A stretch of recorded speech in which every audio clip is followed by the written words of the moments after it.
Hi, I'm sitting on a stool in my kitchen. I like to sit low to the ground. I like to sit on the ground or low to the ground. I don't know, just something about me. I'm sitting here looking at the clouds. It's blue sky with puffy clouds and a little bit of gray, and something's happening today. I'm actually being brave and meeting with a fellow creator here on YouTube.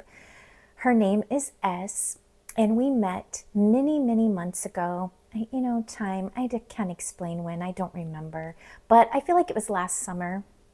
I met a lot of YouTubers about my age group. She's younger than me, but similar. And we were trying to connect and encourage each other, and we created a group on Facebook, and I got on there for a little while, but I hate Facebook, so I got off of it. But I met S there, and she was in the group, and she was local to where I am. And so we've been talking throughout here or there. She's not been active on YouTube because she's going through her own things right now. But she has a spring break with her kids. She has younger kids than I do. And she reached out to me and said, I really want to come see you. I will drive to you. I have such anxiety when I drive. I'll do it. I'll get out there and do it, but I hate doing it. I get, Anyway, meeting new people is hard enough as it is, but I'm trying to work on that and be more brave and be more, because if you do things more, it gets easier and all those things. But anyway, she's coming, and we're going to go to the redwoods, the tiny, tiny redwoods that I found near me. They're not the real redwoods, but they're a nice, beautiful place to be. And we're going to sit there, and I've made us a lunch, kind of. I went to Trader Joe's and got us some salads. I made some cookies.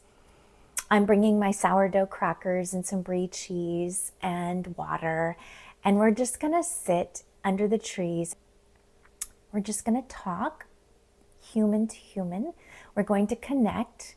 We're going to talk on a deep level, I'm pretty sure. I'm convinced most of us creators on here are introverts that share our life stories, but in real life, we're kind of like, we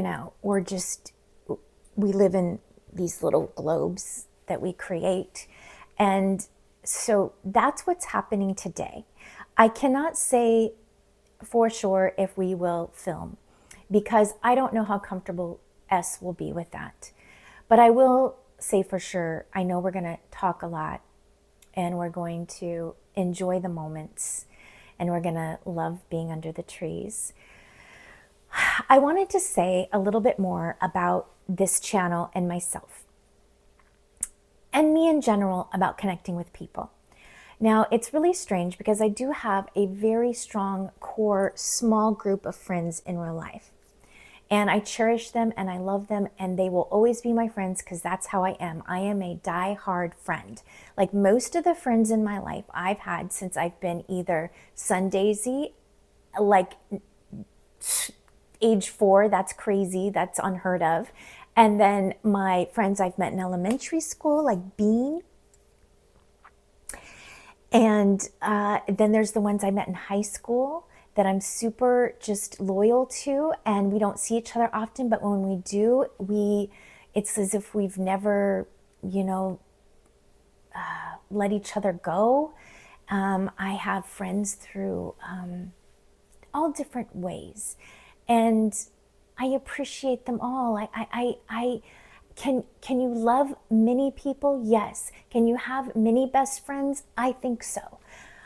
Because with each friendship, it's like a little different. You connect in a different way, and it fills different areas in your life, and they all can enrich and contribute, and you can learn from them. And I just appreciate so many, and I love learning from new people.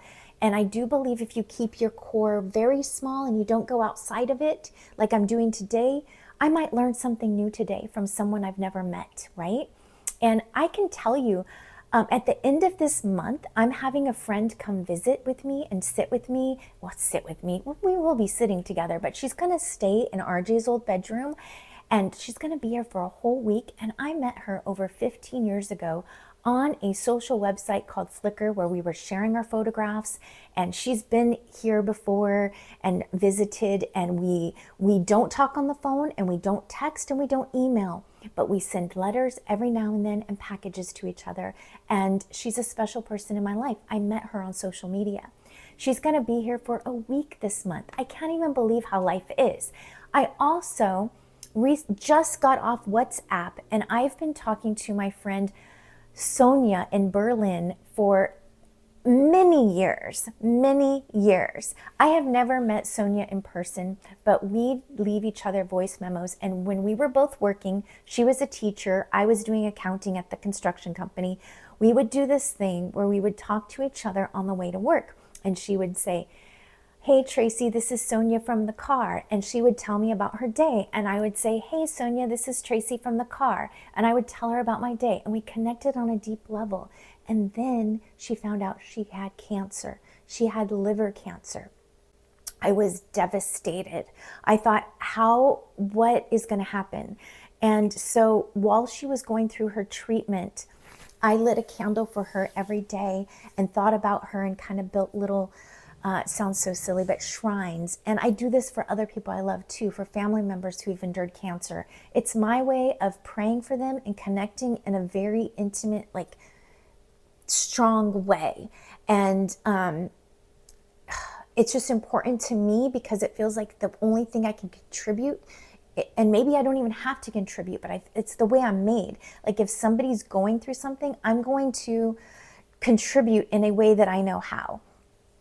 And sometimes for someone who lives in a different country, it's lighting a candle and praying for them and thinking about them and lifting them up and sending healing thoughts their way. And that's what I did. And she made it through cancer, and her liver, that's the one organ that can regenerate itself. It's been regenerating. She's healthy. She's living her best life. She no longer works because she realizes, as I often say on here, and I won't stop saying it, thank you, Mary Oliver, one wild and precious life. And she is going to concerts, and she's seeing people, and she has her art studio that she runs, where you go in and you make art and you don't speak and you don't critique it and you just make art. And she's doing exercises in the woods, and she's just living her best life. And in all of this, she's lost her parents since I've known her. And I feel like I've gone through life with her and I've never even met her. So I don't even know why I'm telling you guys these things right now, except for the fact that you can connect with people that you've never met. And it's helpful to, maybe we all don't need to do it. I don't know why I said it's helpful, but maybe we all don't need to do this. And I don't know what it is within myself that has me be, that makes me be this way, to where that's why it was so hard for me on Instagram, because I would get invested in what I was seeing on there. And I would feel like I would feel pain, and I would feel sadness, and I'd feel happiness, and I'd feel joy, and I'd feel like I had to comment on every single thing I saw and encourage them and send them messages. And it spread myself thin at times. And then I realized I need to just leave this platform. It's too much for me. Not only that, but the political things that happen and the news stories and the influencers, and it's just so much activity for me. I can't handle it. So I had to leave that. I had to leave these other areas of my life because it was too much. But in the meantime, I have already established some true, real friendships that have enriched my life, and I'm super thankful for them. And I'm about to meet someone else, and I don't know what it is about me.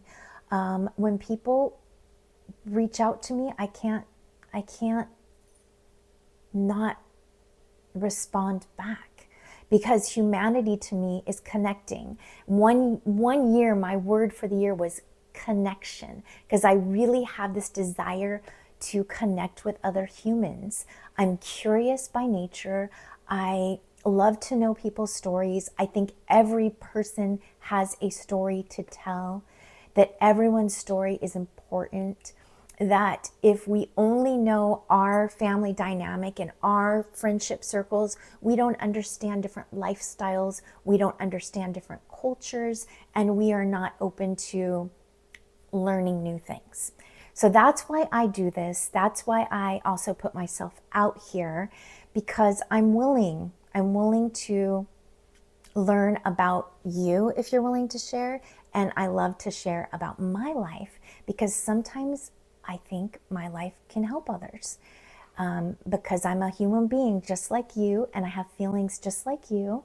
And like today, for instance, I'm so nervous. I've gone to the bathroom many times because my body reacts to what's happening, even when I don't want it to.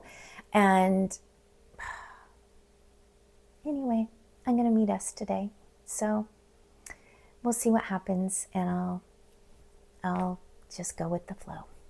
Let me start by saying it's the end of the week for me. Okay? It's the end of the week. I had a great week, and I wanted to ask you how your week was. How was your week? Did you find any little bits of joy? Did you find beautiful things? Did you read a good quote? Did someone make you feel good? Let's focus on those. But I will say, I did a lot of crying this week. Not like sorrowful crying. Don't even try to say that word, sorrowful crying. But crying because of a couple of things. I watched a movie that Dylan and Crystal suggested, and it was called The Life List, and it's a cute little romantic comedy for the most part. But it has a lot of parallels with me and RJ. And so Dylan and Crystal said, I think it'll remind you of you and RJ. So when I watched it, I cried. You know, do you cry at movies? I cry at a lot of movies. That's where some of the crying happened. And then the other crying was when I found John and Heather's channel here on YouTube. He doesn't know me from anywhere. I do not know them from anywhere. There's a little gnat flying around. But it came up on my homepage because I wasn't subscribed to them. I am now. And what it is, it's John and Heather's Journey with Dementia. I think it's called that. And I'll put it down below in my description area if you're interested. But I tend to watch channels like this. It's not the first channel I've ever seen that kind of goes through someone's journey with dementia. And it's super sad and it's devastating, and I don't understand why it happens. But I get sucked into these channels, and I was watching their channel this week at night before bed, and I cried real tears. Those were tears of like, I'm so, I don't even know the words to say. But what I will tell you is, here on this channel that I do, part of the reason I do it is because I'm nervous that's going to be me. And I don't know, and maybe I'm being dramatic, but I have that thought sometimes, and I'm like, this would be a great place to just document who I am as I am right now, but not just me, but all the things I love to do with my family, meeting up with friends, cooking in the kitchen with people I love, and just, embracing life as it is in the moments and recording it and putting it here on YouTube, because later on, anybody in my family, including maybe myself, can go back and look at these people we love and the things we did and what we talked about. And it's mostly me on here. Of course, it's my channel, but I do try to include some of those things that are special to me. And so that's a big part of why I do this channel, by the way. I always say it's to where I keep my memories and all that stuff. So I did a lot of crying this week because of that. But they were good cries, except for that. That wasn't a good cry. That was a sad cry. That was like an empathy. I have empathy for you, and I don't want to think about it could happen for me too. So, yeah, that happened. Now let's talk about my meeting with S, a fellow creator here on YouTube. S drove all the way here. Not fun. It's a lot of anxiety driving around here. But she got here, and we gathered our things, and we went to the park. And I didn't film us. I really just enjoyed our chat under the trees as we ate our picnic lunch and talked about all kinds of things. And I filmed a little bit of our walk back to the car, and I filmed our shadows because those sometimes are, I love shadows because they can kind of show a moment without showing everything. So I filmed our shadows, and I'll put that on my 1 second a day app where I pull in all the clips of my month and I put it here on YouTube. It's my favorite thing I put up once a month, and it gets the least amount of views, which it doesn't matter because it's for me, but it's just little strings of my days strung together with music, and that little shadow video will go there for me to remember that moment I had in the park with S. When we got back to the house, she used the restroom. He said, you got to use the restroom before you take that long drive home. You know, it was traffic hour, and bless her for driving here and then driving back in the traffic. And then when she came out, she's like, you know what? We need to take a picture with each other. I always forget to take a picture with who I'm with because I'm having such a good time. And then I forget the picture, and then I get home and I was like, we didn't take a picture. So she remembered. So we went out front and we took a little snapshot of ourselves. So I definitely want you to see us here. I gave her a little gift. This will grow into a beautiful flower, and we don't need to water it. We just need to let the sun do its thing and kind of rotate it so it doesn't bend too far towards the sun. And I thought it would be fun. We could watch it grow together. Like, I might see a little bit more and I'll be like, take a picture and say, S, how's your bulb going? What's going on over there? And we can kind of share that together. These little magical moments, I call them ordinary, extraordinary moments in life, watching a bulb grow together. So it was a good visit, and I'm glad we made the time to do it. And especially I'm glad she made the time to do it because she came here to me. It was lovely. It was a nice day. The birds were chirping, and you could hear the wind wrestling through those big trees, and it was a good day. And my day didn't end there. You know, I am a little bit sad that Abby doesn't live here anymore, RJ. And that movie that Dylan had me watch kind of had me thinking, because the dynamic in that movie is two older brothers and a sister, a younger one and only sister, which is our exact dynamic here. And in that movie, the sons felt a little bit left out because the mom and daughter had a really special connection.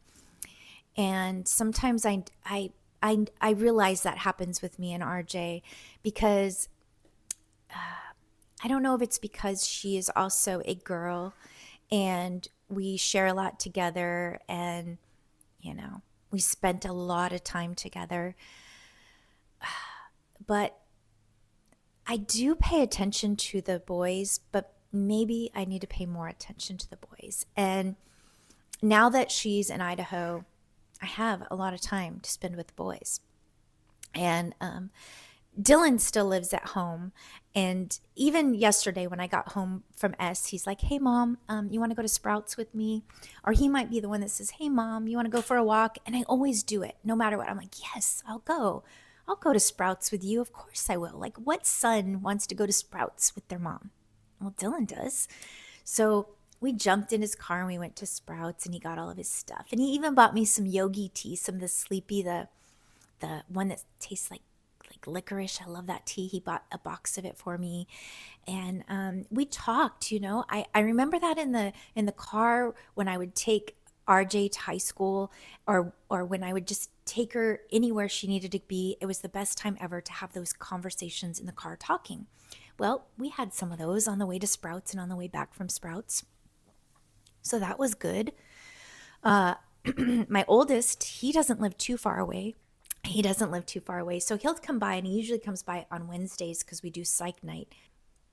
I see him, you know, maybe more than people see their kids because of that. And then he just might come over on a weekend just because. and he's the one that likes to bake with me. He's the one that inspired me to actually do the sourdough.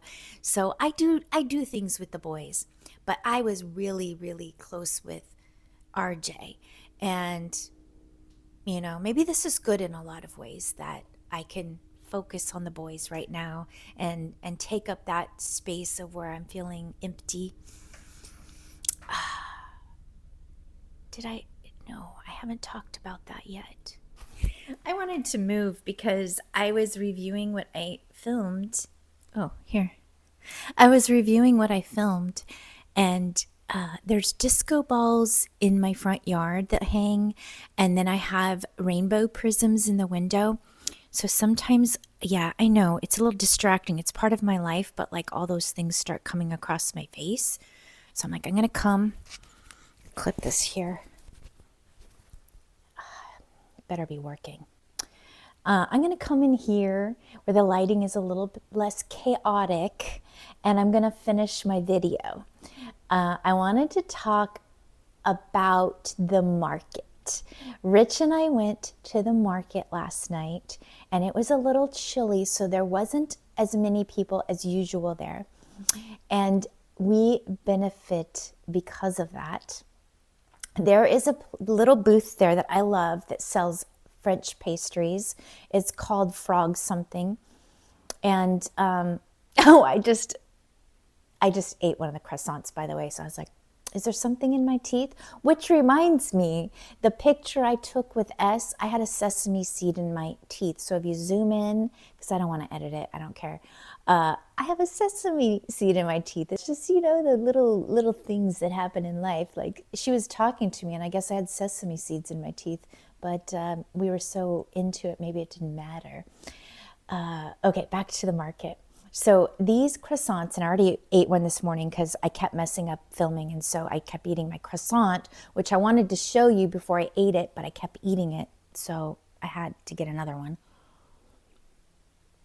I'm not going to eat it, but all this to say, when there's not a lot of people at the market and the French pastry booth, at the end of the night, and this happens often, at the end of the night, they discount their pastries. So they will sell you one croissant and give you one for free.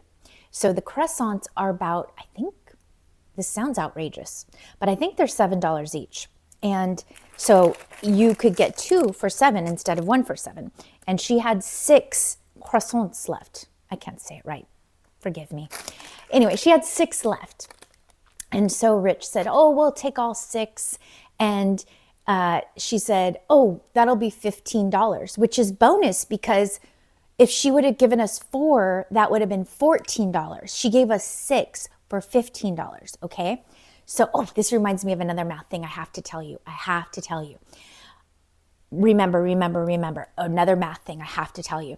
Okay, so got 6 croissants for $15. But as he's getting his money out, she's putting in like cookies and muffins and this big thing. And she loaded up a big bag. So she got 6 croissants and then stuck this big bag of pastries in, all for $15. Wow. So that was a good thing that happened in our week. And then I thought, oh my gosh, Rich is trying to give her more money. And she's like, oh no more money. And then as we're walking away, I was like, well, she at least deserves a "You Are Beautiful" sticker. So I had my little fanny pack on and I had them in there. So I took them out and I said, here's your stickers. And she's like, oh, thank you. And that was really a good moment. So this is what they look like. These are my favorite that they have. And I'll at least show you. They don't look that appealing right now in this moment. They're a day old now. They taste amazing. I love the almond paste inside. So we had a fun little time at the market. We ate at our favorite little spot while we were there, and it was a really good night. And I love those kinds of things. Those are the things life are about, right? Is moments with people you love, doing what you love. And it's tradition. It's a tradition for us to go to the market. Been since the kids were tiny. We've been going to the market, seen it grow, listen to music, buy stuff from vendors. It's just a really neat thing to do with your community. So let me tell you the number thing. I wanted to tell you the number thing because I want to know what you teachers, anyone on here who's watching who's a teacher, and I know there are a good handful of you who watch this who are teachers. I want your opinion on this, okay? On the type of learning this might be. So Wednesday, Austin was over here, and he had recently he ran up to San Francisco this weekend with Crystal, and they had a nice little weekend up in Berkeley and San Francisco. And he sent me a picture because I texted him to say like, hey, how's it going? And he happened to be standing on the street, and everyone else was in the bookstore. And so he gave me a shot. I'll share it here. And so then when he got back, Wednesday was psych night, and we were chatting about his trip to San Francisco and Berkeley, and he was talking to me about it. And we talked about where we had stayed. He used to live up there for a year with Crystal, and we would go stay up there, and we were talking about the different parts. And anyway, he said, Mom, San Francisco is 7 miles by 7 miles. And I was like, no, I didn't know that little fact. He's like, yeah, it's 7 by 7. That's pretty much the size of the city. And I loved how he explained it. He's like, San Francisco is a city in California that is the least California looking city in California. He said he feels like it's like just like a different country almost. Like, that's how he explained it. I think that's how he explained it. And I agree. It is magical there. It's one of my favorite cities. So he says, yeah, Mom, it's 7 miles by 7 miles. So I was like, that's small. And he's like, yeah, it's a pretty small city all in all. It's just all compacted there. And he's like, so Mom, what is 7 times 7? And this is where I get to look at him and be like, I don't know. I can't remember. I cannot remember what 7 times 7 is. And so he had to tell me the answer. And the answer is 49. And then he's like, it's 49. And I was like, yeah, it's 49. That sounds good. He's like, yeah, it's 49. And I was like, 49ers. And I was like, oh my goodness. The city is 7 by 7, which equals 49. And the 49ers play there. Football team. Wow. I learned something new. I'm like, how do you know all these things, Austin? Wow. That's really cool. So I learned about that, but my question for the teachers is this. I've talked about this on a who knows how long ago video about how I would learn my multiplication tables with my kids while they were learning theirs and then forget them just like I did when I was learning them in school. I would remember them for the test and then I would forget them. Now I know the easy ones like the 1s and the 5s and the 10s, those are easy. And some of the easy ones, but some of the harder ones, I just forgot. And now I will tell you this, I will never forget 7 times 7 is 49 because I know that San Francisco is 7 by 7 and the 49ers play there. And that is how I learned things in school. And that is how I would study with my little sister who's 11 and a half years younger than me. She would have to study for something and I would study with her and I would study with her in the way that I remembered things, which is creating images and situations that would remind me of the answer, if that makes sense. So can you teachers tell me what kind of a learner am I and what does that mean? That's it. I may or may not dance because I want to read my emails. I've been emailing with Noelle, Gen X gal, and when INFPs and introverts get to talking, we get to talking. And that's been fun, emailing back and forth. So I want to check my emails. My phone's about to die because I forgot to charge it. So I got to charge it before I even transfer videos and this, that, and the other. And I don't know if I'm in the mood to dance today. So we'll see. We'll see what happens. But I always have to say, peace, love, keep going, don't give up. See you tomorrow, may or may not. I like to say that to Rich left this morning. I know I'll see him tonight, but I like to say, see you tomorrow. It's what I say. So, see you tomorrow.